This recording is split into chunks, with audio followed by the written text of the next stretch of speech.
नमस्कार, times of Swaraj के exit poll में आप सबों का स्वागत है और मैं हूं संतोष सिंह और हम बात कर रहे हैं छठे चरण की।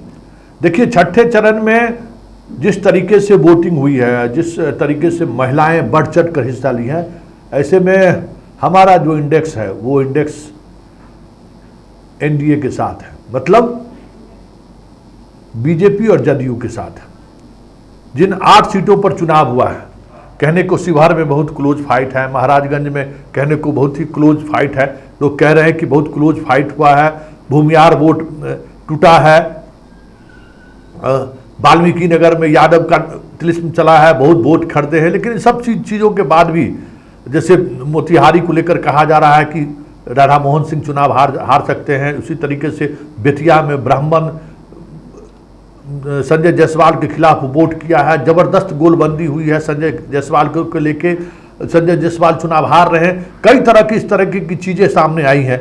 लेकिन वैशाली को लेकर भी खबरें आई कि मुन्ना शुक्ला चुनाव जीत रहे हैं, वहाँ भूमियार सहित कई वोटों का विकेंद्रीकरण, मतलब एक जगह से जबरदस्त पोलराइजेशन हुआ, लेकिन बनिया उनसे बाहर हुआ, कई तरह के और लेकिन सबसे ज़्यादा महिला वोटर वैशाली में टर्नअप हुआ है। इसलिए हम वैशाली को भी मानते हैं कि बहुत आसान हो। गोपालगंज में तो कोई लड़ाई नहीं है और सिवान में हिना साहब के साथ लड़ाई है, ये बातें साफ दिख रही हैं। हिना साहब और जदयू के बीच लड़ाई है।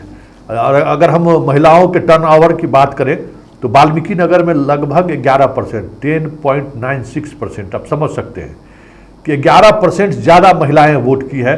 इसलिए हम वाल्मीकि नगर का सीट जदयू को दे रहे हैं। अब बात गोपालगंज की कीजिए तो वहाँ 12.4% वोट ज़्यादा महिलाएं की हैं और वहाँ लड़ाई दूर दूर तक दिखाई नहीं देता। वोटिंग परसेंटेज भी उस तरीके का नहीं बढ़ा है कि कोई इनकम्बेंसी की वजह से, गुस्सा तो प्रत्याशी से था ही, लेकिन बहुत ज़्यादा एग्रेसिव पोल वहाँ नहीं हुआ, इसलिए इसको मानते हैं कि चुनाव जीत सकता है। उसी तरीके से सिवान में 11.68%, ये जो आंकड़ा है ना सिवान का, यही हिना साहब को चुनाव हरा सकता है। ये आंकड़ा उनके खिलाफ गया है क्योंकि किसी भी परिस्थिति में उनको वोट देते हुए नहीं दिखा। उसी तरह से मोतिहारी में 9.80 लोग वोट किए, महिलाएं ज़्यादा वोट की हैं। तो आप समझ सकते हैं कि लगभग 10% महिलाएं वोट की हो तो 50,000 का जो है ये मार्जिन को पाटना, क्योंकि बहुत क्लोज फाइट वहाँ भी है। तो मेरा मानना है कि मोतिहारी भी चुनाव जीत जाएगा। महाराजगंज में तो 11.68%, अब समझ जाइए महिलाओं का उतना अधिक वोट की है, तो फिर सवाल कहाँ है। इसलिए हम छठे चरण में मानते हैं कि महागठबंधन ने शिवहर सहित तमाम सीटों पर जबरदस्त लड़ाई फाइट की है, लेकिन मेरा इंडेक्स महिला वोटर है और उस वजह से हम मानते हैं कि छठे चरण में क्लीन स्वीप एनडीए को मिला है।